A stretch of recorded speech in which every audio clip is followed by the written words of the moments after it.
আসসালামু আলাইকুম রহমতুল্লাহ। সম্মানিত কোয়েল পাখি খামারি ভাই বোন, ঠান্ডা এবং সালমোনিয়ার ডোজের সম্পর্কে আজকে কথা বলবো। আমরা অনেক খামারিরা শুধু ঠান্ডার ডোজ করে থাকি, কিন্তু সালমোনিয়ার ডোজটা অ্যাড করি না, যার কারণে পাখি কিন্তু বিশেষ করে ঠান্ডা ভালো হয়ে যায়।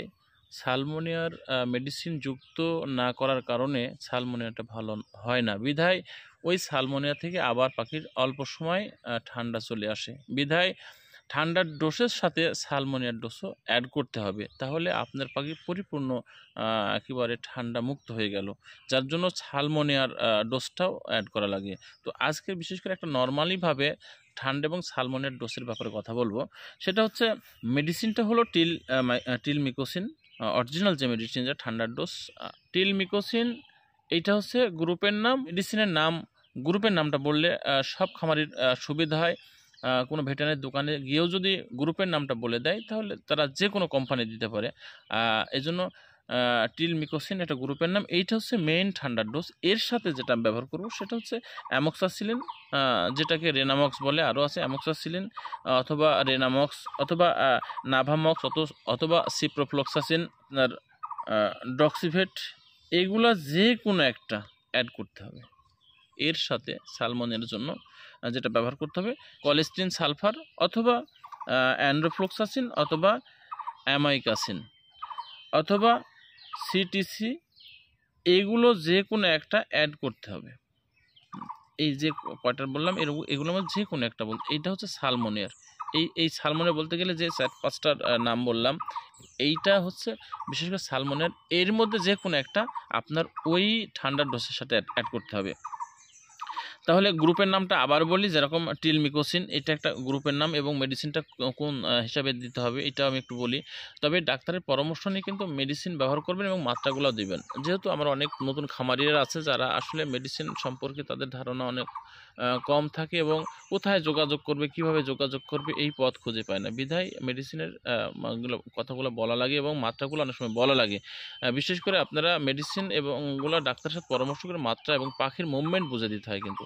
তো যাই হোক, এখন আমি গ্রুপের নাম বলবো, গ্রুপের মেডিসিনের যে নামগুলো এগুলো এখন বলবো, এবং সেই সাথে কোনটা কতটুকু দিতে হবে সেটা। টিলমিকোসিন এটা 1 ml 3 লিটার পানির মধ্যে দেবেন। ডক্সিসাইক্লিন, মানে আমি যেহেতু একটা ওই যে আমি বলেছি ডক্সিসাইক্লিন, অ্যামোক্সাসিলিন, নাভা, এর মধ্যে আমি ডক্সি বেছে নিয়েছি।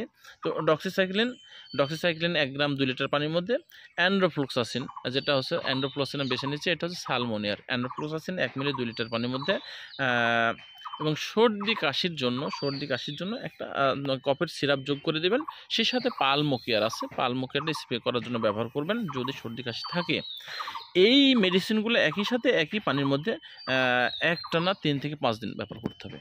হ্যাঁ, যে মেডিসিনগুলোর কথা বললাম, আমি মেডিসিনগুলোর কথা আবার একটু বলি। যেহেতু এইটা ঠান্ডা এবং সালমোনিয়া একসাথে ডোজ হচ্ছে, একটা নর্মালি ডোজ। তো আপনারা ঠান্ডার ডোজটা করেন, সালমোনের ডোজটা করেন না, এই ভুলটা করেন, যার জন্য সালমোনিয়া আর ঠান্ডার একসাথে করে নেবেন। কারণ ঠান্ডার ডোজটা শুধুমাত্র করলে ঠান্ডাটা সেরে যাবে, সালমোনিয়া সারে না, বিধায় ওইখান থেকে কিন্তু পাখি আবার সমস্যায় চলে যায়।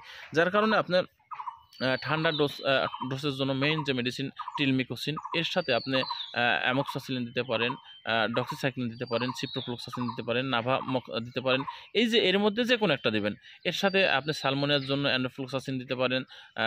আরও যে আপনার সিটিসি দিতে পারেন, তারপরে অ্যামাইকাসিন দিতে পারেন। এর মধ্যে যে কোনো একটা দিয়ে দেবেন। তার মধ্যে থেকে আমি এই যে বেছে নিয়েছি সেটা হচ্ছে টিলমিকোসিন, এটা গ্রুপের নাম বললাম।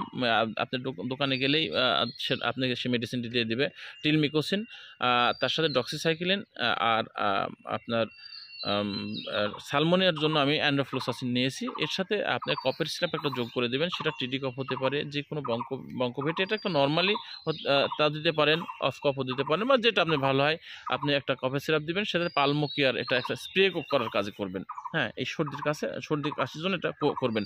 এই যে কটা মেডিসিনের কথা বললাম, এই মেডিসিনগুলা একই সাথে একই পানির মধ্যে আপনার 3 থেকে 5 দিন ব্যবহার করবেন। আল্লাহর রহমতে আপনার পাখি একবার সালমোনিয়াও সেরে যাবে, ঠান্ডাও সেরে যাবে। তবে এখানে একটা খেয়াল রাখবেন, পরবর্তীতে আবার যখন আপনার পাখি ঠান্ডা সালমোনিয়া লেগে যাবে, যখন আবার এই ডোজগুলো ব্যবহার করবেন, তখন একটা জিনিস খেয়াল করতে হবে কিন্তু আপনাকে। সেই খেয়ালটা হচ্ছে যে আপনি কি সবসময় একই মেডিসিন ব্যবহার করবেন, আপনি গ্রুপ একই ব্যবহার করবেন, কোম্পানি চেঞ্জ করবেন। অর্থাৎ যেমন আমি আপনাকে উদাহরণ দিই, ডক্সিসাইক্লিন, মনে করেন এবারে আপনি ডক্সিবেট ব্যবহার করলেন, পরবর্তী স্টেজে গিয়ে আপনার একই গ্রুপ ব্যবহার করবেন, ডক্সিসাইক্লিন ব্যবহার করবেন, কিন্তু কোম্পানিটা চেঞ্জ করবেন, যার কারণে টিল মিকোসিন এইটা আপনি কিন্তু মেইন মেডিসিন, এটা ঠিক রাখবেন, রেখে এর সঙ্গে যে মেডিসিনগুলো জয়েন্ট হয়েছে, যোগ হয়েছে, অ্যাড হয়েছে, এগুলো আপনারা পরবর্তী যখন ব্যবহার করবেন তখন কিন্তু মানে পরের মাসে হোক, পরে 2 মাস পরে হোক, যখন আবার ডোজ করাবেন ঠান্ডা সালমোনিয়া, তখন কিন্তু যে মেডিসিনগুলো আগে ব্যবহার করেছেন গ্রুপ ঠিক রেখে কোম্পানিগুলো চেঞ্জ করে দেবেন। বারবার যদি একই কোম্পানি একই পাখিকে ব্যবহার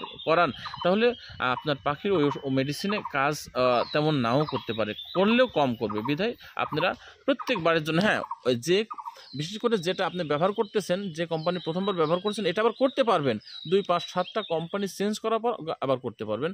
তারপরে ডাক্তারের সাথে পরামর্শ করে মেডিসিন ব্যবহার করবেন। এইটাই ছিল সালমোনিয়া এবং ঠান্ডার একটা নরমালি একটা ভালো ডোজ এবং ভালো কাজ করে। এইভাবে আপনারা ডাক্তারের পরামর্শ নিয়ে আপনার পাখিকে সেবন করবেন। সবাই ভালো থাকবেন, সুস্থ থাকবেন। আসসালামু আলাইকুম রহমতুল্লাহ।